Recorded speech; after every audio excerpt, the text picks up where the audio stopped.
आज नरेंद्र मोदी की तीसरी सरकार का पहला बजट आया। वित्त मंत्री निर्मला सीतारमण के इस बजट में लोकसभा चुनाव के नतीजों के आफ्टर इफेक्ट्स दिखाई दिए। नीतीश कुमार और चंद्रबाबू नायडू के सपोर्ट का फायदा बिहार और आंध्र प्रदेश को जमकर मिला। बजट में इन दोनों राज्यों के लिए दिल खोलकर पैसा दिया गया।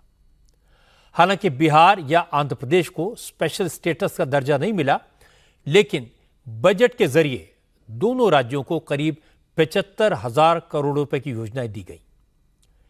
इसके अलावा जिन मुद्दों पर विपक्ष नरेंद्र मोदी की सरकार को घेर रहा था, उन इश्यूज को भी बड़ी चतुराई से एड्रेस किया गया।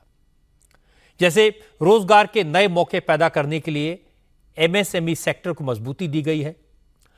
5 साल में 4 करोड़ नौजवानों को नौकरी देने और पहली सैलरी सरकार की तरफ से दी जाने का ऐलान किया गया। पीएफ में पहला शेयर सरकारी खजाने से दिया जाएगा। सरकार 1 करोड़ नौजवानों को 500 बड़ी कंपनियों में 1 साल तक इंटर्नशिप कराएगी। युवाओं के रोजगार के लिए सरकार ने 2 लाख करोड़ रुपए का बजट रखा है। गरीबों के लिए सरकार 3 करोड़ नए घर बनाएगी। 48 लाख करोड़ रुपए से ज्यादा के इस बजट में गरीब, किसान, मिडिल क्लास, एमएसएमई और इंडस्ट्रियल सेक्टर यानी देश की अर्थव्यवस्था के सभी प्रमुख अंगों के लिए बड़े बड़े ऐलान किए गए।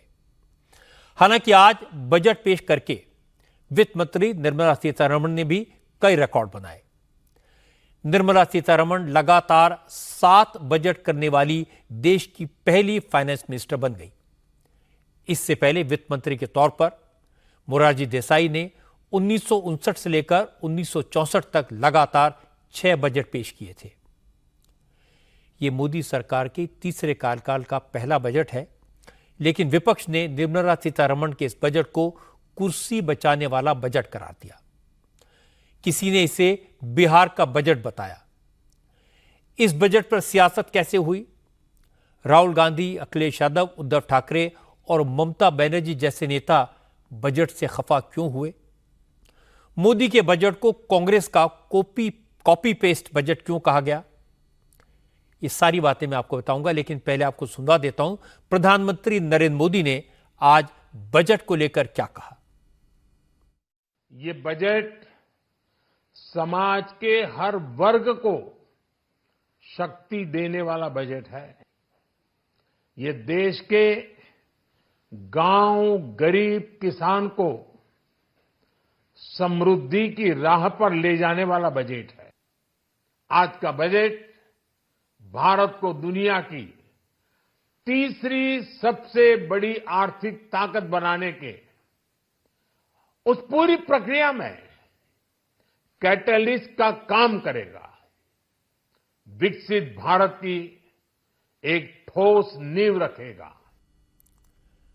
मोदी ने बजट को समावेशी और सर्वस्पर्शी बताया, लेकिन विपक्ष का आरोप है कि यह बजट सिर्फ नीतीश कुमार और चंद्रबाबू नायडू को खुश करने वाला है। बाकी किसी के लिए इस बजट में कुछ नहीं है। बजट पर सबसे ज्यादा पॉलिटिकल बज़ बिहार और आंध्र प्रदेश को लेकर है, क्योंकि इन दोनों राज्यों के लिए बजट में खास ऐलान किए गए हैं। बिहार के लिए लगभग 59,000 करोड़ रुपए की योजनाओं का ऐलान किया गया। आंध्र प्रदेश के लिए 15,000 करोड़ के पैकेट का अनाउंसमेंट किया गया। क्योंकि नरेंद्र मोदी की सरकार के लिए जेडीयू और टीडीपी दोनों का सपोर्ट जरूरी है, इसलिए विपक्ष ने इसी मुद्दे को उठाया। हालांकि सरकार ने कल ही साफ कर दिया था कि मौजूदा नियमों के तहत बिहार को स्पेशल स्टेट का स्टेटस नहीं मिल सकता, लेकिन आज निर्मला सीतारमण ने अपने बजट में बिहार के लिए कई बड़ी घोषणाएं करके स्पेशल स्टेटस की कमी को पूरा कर दिया। बिहार में रोड प्रोजेक्ट्स के लिए 26,000 करोड़ रुपए का अलॉटमेंट किया गया है।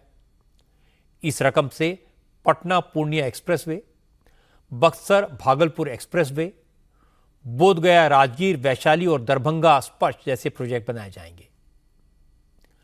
बिहार को बाढ़ नियंत्रण के लिए 11,500 करोड़ रुपए दिए गए हैं। इसके अलावा भागलपुर में पावर प्रोजेक्ट के लिए 21,400 करोड़ रुपए का प्रोविजन आज के बजट में है। बक्सर में गंगा नदी पर 2 लेन का नया पुल बनाया जाएगा। वित्त मंत्री निर्मला सीतारमण ने बताया कि गया में विष्णुपद कॉरिडोर बनाया जाएगा। नए मेडिकल कॉलेजेस और एयरपोर्ट बनाने और टूरिज्म डेवलपमेंट के लिए भी फंड एलोकेट किए गए हैं। बजट में बिहार और आंध्र प्रदेश को महत्व दिए जाने से विपक्ष के नेता खासे परेशान दिखाई दिए। राहुल गांधी, अखिलेश यादव, उद्धव ठाकरे जैसे नेताओं ने इस बजट को कुर्सी बचाओ बजट करार दिया। मल्लिकार्जुन खड़गे ने कहा कि मोदी ने कुर्सी के लिए अपने 2 दोस्तों को खुश किया, लेकिन बाकी सभी राज्यों को नेगलेक्ट किया। यहां तक कि बीजेपी के अपने स्टेट्स को भी बजट में पैसा नहीं मिला। अपना सिंहासन बचाने के लिए ये बजट किया गया है। ये बजट देखने के बाद ऐसा लगा कि उन्होंने 2 मित्रों को खुश करने को छोड़ के दूसरे किसी को भी 140 करोड़ जनता को उन्होंने अलग रखा और 2 मित्रों को उन्होंने साथ लेकर कुर्सी बचाने का काम किया है। मन मर्जी वो बनाए हैं। तमिलनाडु को निगलेक्ट किया, केरला को निगलेक्ट किया, कर्नाटक को निगलेक्ट किया और मध्य प्रदेश तो उन्हीं का गवर्नमेंट है। तो लेकिन जहां उनको जरूरत है उस जगह वो इस बार उतना ही कर लिए। बजट पर कांग्रेस की क्या लाइन है, यह मैंने आपको दिखाया। संजय राउत ने कहा कि पिछले बजट में सिर्फ गुजरात के लिए तोहफे दिए जाते थे, अब इसमें 2 और राज्यों को जोड़ दिया गया है। यह देश का नहीं 3 राज्यों का बजट है। बजट तो पहले एक राज्य के लिए बनाया जाता था, गुजरात, अब और 2 राज्य उसमें जुड़ गए हैं। कौन से 2 राज्य सर? और सरकार बचाने के लिए प्रधानमंत्री को ये करना जरूरी है। कुर्सी बचाने के लिए बजट बनता है, देश के लिए नहीं बनता है, ये हमने पहली बार देखा है। हालांकि फाइनेंस मिनिस्टर निर्मला सीतारमण ने जवाब देने में देर नहीं की। वित्त मंत्री ने कहा, जो लोग बजट को कुर्सी बचाने वाला बता रहे हैं, उन्हें यह नहीं भूलना चाहिए कि उनका 37 पार्टियों का अलायंस भी 230 सीटें ही जीत पाया, जबकि बीजेपी को अकेले अपने दम पर 240 सीटें मिली हैं। इसलिए इंडिया अलायंस के नेता कुर्सी बचाने की बात न करें तो बेहतर होगा। कुर्सी बचाने की बात करने वाले पार्टियों थोड़ा सोच ले। उनके अलायंस 230 कुल मिलाकर कितने पार्टियां थे? 25, 26 पता नहीं, मैं गिनी नहीं, बट इंडिया 37 पार्टीज कुल मिलाकर के 230 पार नहीं किया, और वो बोल रहे हैं कुर्सी बचाने के लिए। जब प्रधानमंत्री मोदी जी तीसरी बार प्रधानमंत्री बने और देश के लिए इतना घोषणा भी कर रहे हैं जिससे भारत देश का हर राज्य सामने आए, डेवलप हुए, और 1.50 लाख करोड़ इस बार बजट में स्टेट्स के लिए हम दे रहे हैं बिना इंटरेस्ट 50 साल के लिए फ्री। फिनांस कमीशन तो हमारे उनके सजेशन में इसका जिक्र तक नहीं किए, हम ही कर रहे हैं स्टेट्स के साथ काम करने के लिए। हर स्टेट का उनके अपने अपने प्रोजेक्ट्स जो प्रोसेस के चलते हुए आता है, उन सबको हम मानते हैं और जरूर उनको जो फाइनेंस करना है वो हम करेंगे, मगर जिक्र इसलिए नहीं किया बजट में कुर्सी बचाने। जब उनका टोटल को एक और बार चुनावी सीट जो जीते हैं वो 101 और बार उसको गिनकर देख लें, 37 पार्टीज कुल मिलाकर के कुर्सी बचाने वाले बात बोलने का अर्हत अधिकार उनके पास नहीं होता है। एक तो निर्मला सीतारमण ने करारा जवाब दिया और दूसरा विपक्षी दलों की बयानबाजी से एनडीए के सहयोगी दलों पर कोई फर्क नहीं पड़ा। बजट से सबसे ज्यादा खुश चंद्रबाबू नायडू और नीतीश कुमार ही नजर आए। चंद्रबाबू नायडू ने आंध्र प्रदेश की जनता का ख्याल रखने के लिए प्रधानमंत्री नरेंद्र मोदी को धन्यवाद दिया। जबकि नीतीश कुमार ने कहा कि वो तो बिहार के स्पेशल स्टेटस के लिए 20 साल से लड़ रहे हैं। लेकिन जब सरकार ने बता दिया कि स्पेशल स्टेटस नहीं मिल सकता, तो उन्होंने केंद्र सरकार से बिहार को स्पेशल इकोनॉमिक मदद की मांग की थी, जिसे सरकार ने माना और बजट में अपना वादा पूरा किया। इससे बिहार को निश्चित तौर पर फायदा होगा। नीतीश कुमार ने कहा कि केंद्र में 10 साल कांग्रेस की सरकार रही, लेकिन तब बिहार को कुछ नहीं मिला। अब मोदी सरकार ने बिहार के विकास के लिए पैसा दिया है, तो विपक्ष को दर्द क्यों हो रहा है? हम लोगों ने शुरू से कह दिया था ये या बिहार को विशेष तौर पर मदद करिए इसके लिए। अब उसी में उन लोगों ने कई चीजों का मदद करने का घोषणा कर दिया। तो आप संतुष्ट हैं? कहना था कि भाई असल चीज है कि हम लोगों को जो हम लोग इतना काम कर रहे हैं, तो उसमें अगर केंद्र से बहुत सारे चीजों में और ज्यादा अतिरिक्त मदद मिलेगा तो फायदा होगा। ये तो हो ही रहा है। हम लोग विशेष राज्य का दर्जा कह रहे थे, और अगर विशेष राज्य का दर्जा बहुत उनका था कि पहले से बंद कर दिया गया है इसके, तो उसके चलते एक सहायता के लिए बिहार के विकास के लिए मदद होना चाहिए, मदद होना चाहिए बिहार को। तो वो तो करना शुरू कर दिया। तो आज जितना लोग बोल रहे हैं, आज जब उनकी पार्टी केंद्र में थी, हम तो 10 के बाद से शुरू किए हुए थे।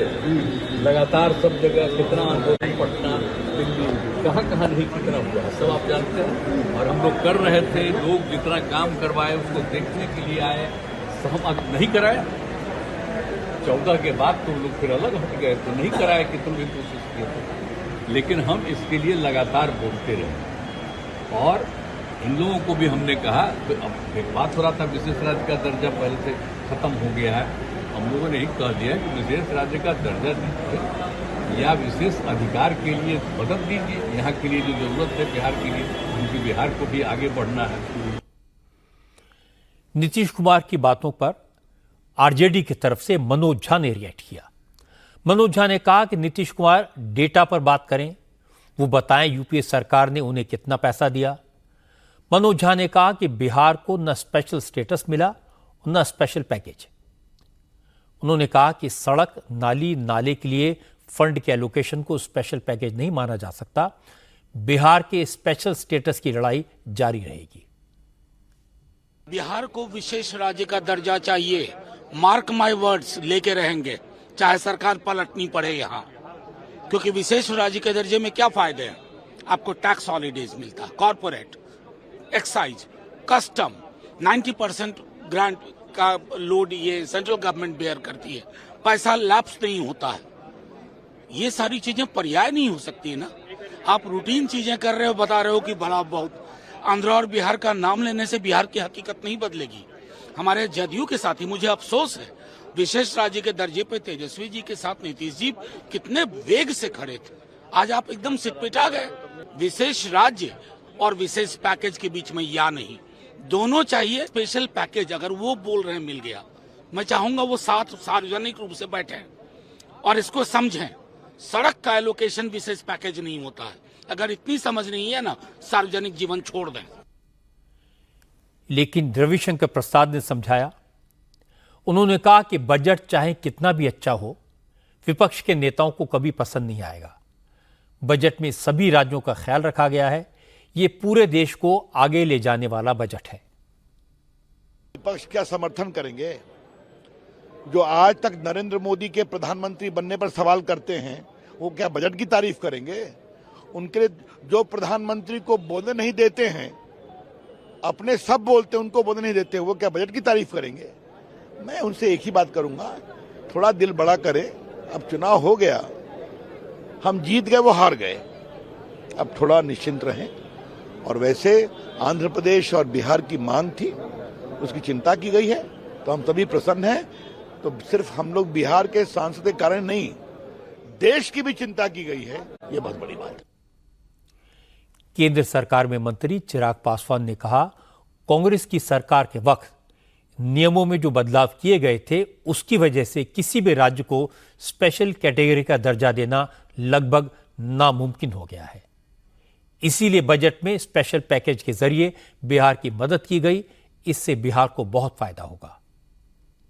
हम लोग की मांग रही थी कि जब तक विशेष राज्य के दर्जे का दर्जा हम लोग को नहीं मिलता, स्पेशल पैकेजेस हम लोग को दिए जाए। इस बजट में बिहार फर्स्ट, बिहारी फर्स्ट को भी धरातल पर उतारने के प्रावधान दिए गए हैं। जहां एक तरफ इंफ्रास्ट्रक्चर इसमें मजबूती देने का काम किया गया है, वहां पे ब्रिजेस बना के, वहां पे क्या कहते हैं मेडिकल कॉलेजेस की बात हो, वहां पे एयरपोर्ट्स की बात हो, तो जहां एक तरफ बिहार की इंफ्रास्ट्रक्चर को मजबूत किया गया है, वहीं वहां की अर्थव्यवस्था को मजबूत देने के लिए वहां पे अलग अलग राज्यों में गया हो, राजगीर हो, अलग अलग राज्यों में जिस तरीके से टूरिज्म को भी वहां पे बढ़ावा देने के लिए प्रावधान किए गए हैं, जिस तरीके से बाढ़ की एक बहुत बड़ी समस्या जिससे हम लोग हमेशा दशकों से हम लोग परेशान रहे हैं, उसके भी समाधान का जिक्र इस बजट में किया गया है। तो मैं मानता हूं बिहारियों के लिए ये बहुत खुशी की बात है और पूरी बिहार की जनता प्रधानमंत्री जी का धन्यवाद करेगी।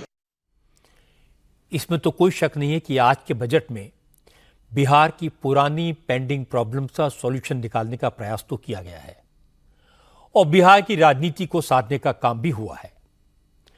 जेडीयू की पहली बड़ी मांग थी स्पेशल स्टेटस, जिसे लेकर आज भी बिहार विधानसभा में हंगामा हुआ। लेकिन बिहार को स्पेशल स्टेटस मिलने से जो कुछ प्राप्त हो सकता था, उससे कहीं ज्यादा आज के बजट में दे दिया गया। बिहार को सबसे ज्यादा मिला। अगर उदाहरण देखकर समझें, बिहार में सड़कों की बुरी हालत है, हाईवेज की कनेक्टिविटी से इसका रास्ता निकलेगा। बिहार में एयरपोर्ट्स का हाल बुरा है, नए एडवांस्ड एयरपोर्ट्स की सौगात आज मिल गई। बिहार में पावर कम है तो पावर प्लांट दे दिया गया। बिहार में उद्योग नहीं पनप पाए, इसका सॉल्यूशन इंडस्ट्रियल कॉरिडोर के जरिए निकाला गया। बिहार में एजुकेशन का हाल खस्ता है, नए कॉलेजेस का प्रावधान किया गया। डॉक्टर्स की कमी है तो नए मेडिकल कॉलेजेस बनाए जाएंगे। बिहार में सीमांचल का इलाका ऐसा है जहां गर्मी में सूखे के हालात होते हैं और मानसून में बाढ़ की विभीषिका। आज के बजट में सीमांचल के इलाके को इन दोनों मुसीबतों से बचाने के उपाय किए गए। बजट में जो भी प्रोविजन किए गए हैं, उनसे बिहार की जनता का लाभ होगा और राजनीति के लिहाज से जेडीयू और बीजेपी दोनों फायदे में रहेंगे।